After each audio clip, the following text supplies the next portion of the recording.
اب ایک اور بات بھی کہتے ہیں جی، مرد کی تربیت کی ضرورت ہے۔ پہلے مرد کی تربیت تو کرو۔ آپ کہہ رہے ہیں دوسری شادی، مرد کی تربیت کی ضرورت ہے۔ اور میں آپ کو بات بتاؤں، اللہ اکبر، ایسی باتیں وہ خواتین بھی کرتی ہیں جو بڑی دیندار ہوتی ہیں اور دیندار جماعتوں سے تعلق رکھتی ہیں، لیکن وچوں وہ فیمنسٹ اپروچ رکھتی ہیں۔ میں اس کا مخالف نہیں ہوں، مرد کی تربیت نہیں ہونی چاہیے۔ چینل پہ ہم بیٹھے ہوئے تھے، ایک معروف دینی سیاسی جماعت کی خاتون بھی بیٹھی ہوئی تھی، ماشاءاللہ بالکل پردے کے ساتھ، طریقے کے ساتھ، اپنی وجاہت کے ساتھ موجود تھیں، ٹھیک۔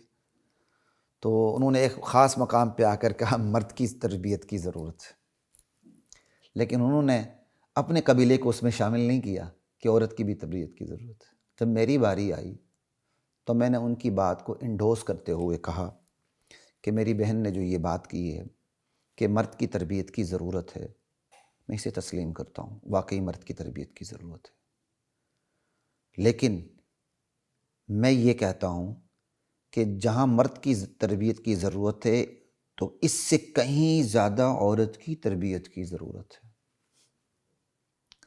اس پر وہ متفق نہیں ہو سکی میرے ساتھ، پھر ہمارے وقفے کے درمیان بھی تو تکار رہی۔ مرد کہے گا عورت کی تربیت کی ضرورت ہے، عورت کہے گی مرد کی تربیت کی ضرورت ہے، کہاں جائیں؟ ارے بھائی دونوں کی تربیت کی ضرورت ہے۔ ان ادھوری باتوں کو لے کر نکاح ثانی کے جواز پر پابندیاں نہیں لگائی جا سکتی۔ آگے چلتے ہیں، ایک اور بات کہی جاتی ہے، دیکھیں جی خاندان کے بکھرنے کا سبب دوسری شادی ہے۔ فلاں شخص نے دوسری شادی کی، خاندان بکھر گیا، اور جب تک نہیں کی تھی اب بڑا اتحاد تھا، بڑا اتفاق تھا، بڑی الفت کی فضا تھی، میاں بیوی ایک تھے، بچوں میں بھی کوئی رنجشیں نہیں تھیں۔ اب دیکھو نا دوسری شادی کی، خاندان بکھر کے رہ گیا، کیا فائدہ ایسی دوسری شادی کرنے کا؟ نہ کرے۔ انا للہ و انا الیہ راجعون۔ اس میں ہمارے بہت سے مولوی بھی ملوث ہیں، انشاءاللہ آگے جا کے کروں گا کہ مولویوں پر غیر اسلامی تہذیبوں کے اثرات کیسے مرتب ہوئے ہیں، کیونکہ اپنی برادری کا بھی آپریشن ضروری ہوتا ہے۔ خاندان بکھرنے کا سبب دوسری شادی ہے۔ جناب سن لیجئے کان کھول کے، دونوں کان، اگر آپ کے 4 کان ہیں چاروں کان کھول کے سن لیں، خاندان بکھرنے کا سبب دوسری شادی نہیں ہے، خاندان بکھرنے کا سبب دوسری شادی کو برداشت نہ کرنا ہے۔ آپ اسی الزام کو دیکھ لیں کہ خاندان بکھرنے کا سبب دوسری شادی ہے، تو اس الزام کو تھوڑا سا اٹھا کے 1400 سال اوپر لے جائیں۔ جب نبی کریم صلی اللہ علیہ وآلہ وسلم نے اسلام کی دعوت دی تھی تو لوگوں نے کیا کہا تھا کہ محمد کی دعوت سے پہلے تو ہم سب، ہمارے درمیان یونٹی تھی، اتفاق تھا، اتحاد تھا، بڑی اچھی فضا تھی صلی اللہ علیہ وآلہ وسلم۔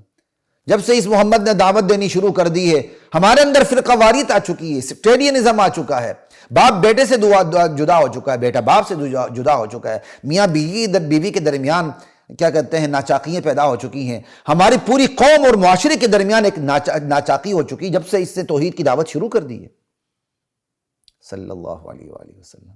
تو پھر اس کا جواب کیا تھا کہ اسلام، حضور کی دعوت فرقہ واریت کا سبب نہیں تھی، حضور کی دعوت کو ٹھکرانا فرقہ واریت کا سبب تھی۔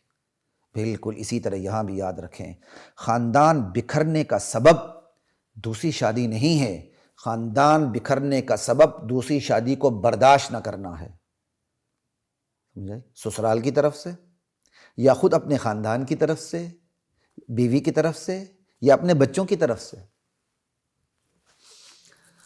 اللہ اکبر۔ ایک شخص بیچارے نے وہ فوت ہو گئے، دوسری شادی کی، ان کی نرینہ اولاد نہیں تھی، دوسری شادی کی، تو ان کی ایک قریبی ترین عزیزہ نے ان کے بارے میں یہ تبصرہ کیا کہ اب کیا کہتے ہیں شادی کی بیٹے کے لیے تو جائیداد کا کیڑا ہی پیدا ہوگا نا، اور کیا پیدا ہوگا۔ انا للہ و انا الیہ راجعون۔ اللہ اکبر۔ آگے چلتے ہیں، ایک اور شبہ، مرد بیوی اور ماں کے رشتے کے درمیان توازن نہیں رکھ سکتا، آپ کہتے ہیں کہ دوسری شادی کریں، مرد ماں اور بیوی کے درمیان توازن بیلنس نہیں رکھ سکتا، آپ کہنے دوسری شادی کریں؟ تو جناب آپ کے اس فلسفے کے مطابق تو اس کے پہلی شادی بھی نہیں کرنی چاہیے تھی، کہ جو مرد میاں اور بیوی کے درمیان، اپنی ماں اور اپنی بیوی کے درمیان توازن قائم نہیں رکھ سکتا، اس کو تو پھر پہلی شادی نہیں کرنی چاہیے۔ اگر یہ فلسفہ موجود ہے تو پھر پہلی کو چھوڑ دینا چاہیے تاکہ توازن برقرار رہے۔ سمجھ آئی؟ ماں کا تو کوئی بیٹا نہیں ملے گا، اس کی پہلی بیوی کو کوئی خاوند مل جائے گا اگر اس فلسفے کو دیکھیں۔ میں صرف اس فلسفے کا جواب دے رہا ہوں، الزامی جواب دے رہا ہوں۔ اور پھر اس کی پہلی شادی بھی نہیں ہونی چاہیے جب تک یہ توازن کا عملی کوئی ثبوت فراہم نہ کرے۔ اب عملی ثبوت کیسے فراہم کرے گا پہلی شادی سے پہلے؟ وہ پھر آپ ہی بتائیں نا کیسے عملی، ہم تو اس کے پابند نہیں، ہم تو اس کی بات ہی نہیں کر رہے۔ وہ تحریری ثبوت فراہم کرے، عملی ثبوت فراہم کرے کہ وہ جب شادی کرے گا تو ماں اور بیوی کے درمیان توازن قائم رکھ سکے گا، پھر اس کو اجازت دیں۔ کیا عجیب فلسفہ ہے آپ کا کہ جو بندہ ماں اور بیوی کے درمیان توازن قائم نہیں رکھ سکتا، آپ کہنے دوسری شادی کرے۔ تو اس فلسفے کے مطابق تو اس بندے کو پہلی شادی بھی نہیں کرنی چاہیے تھی۔ اب اس نے کر لی تو چھوڑ دے، کیونکہ وہ توازن برقرار نہیں رکھ سکتا۔ یہ تو ہم الزامی جواب دے رہے ہیں نا جی، کہ جی مرد میاں اور بیوی کے درمیان، میاں اپنی بیوی اور ماں کے درمیان توازن برقرار نہیں رکھ سکتا تو آپ کہنے دوسری شادی کرے۔ تو ایک جواب تو یہ کہ پھر پہلی بھی چھوڑ دے، پہلی بھی نہ کرے، یا پہلی کی تو پہلی کو بھی چھوڑ دے۔ اور اس کا دوسرا جواب یہ ہے، اسلام تو عدل کی بات کرتا ہے، عدل کی شرط لگاتا ہے، اور آپ توازن کی بات کرتے پھرتے ہیں۔ اور اس کا تیسرا جواب یہ ہے کہ آپ نے پہلے ہی فیصلہ کر لیا کہ وہ توازن نہیں رکھ پائے گا، ابھی اس بیچارے کی دوسری شادی ہوئی نہیں، یا اس نے کی ابھی وقت گزرا نہیں، اور آپ نے پہلے ہی فیصلہ کر دیا کہ وہ دوسری شادی کرنے کے بعد توازن برقرار نہیں رکھ سکے گا۔ اگر آپ نے یہی فیصلہ کرنا تھا تو یہ فیصلہ پہلی شادی کے وقت کیوں نہیں کیا آپ نے؟ اگلا جواب بھی الزامی ہے۔ پہلی شادی میں تو آپ کو عدم توازن برداشت ہے،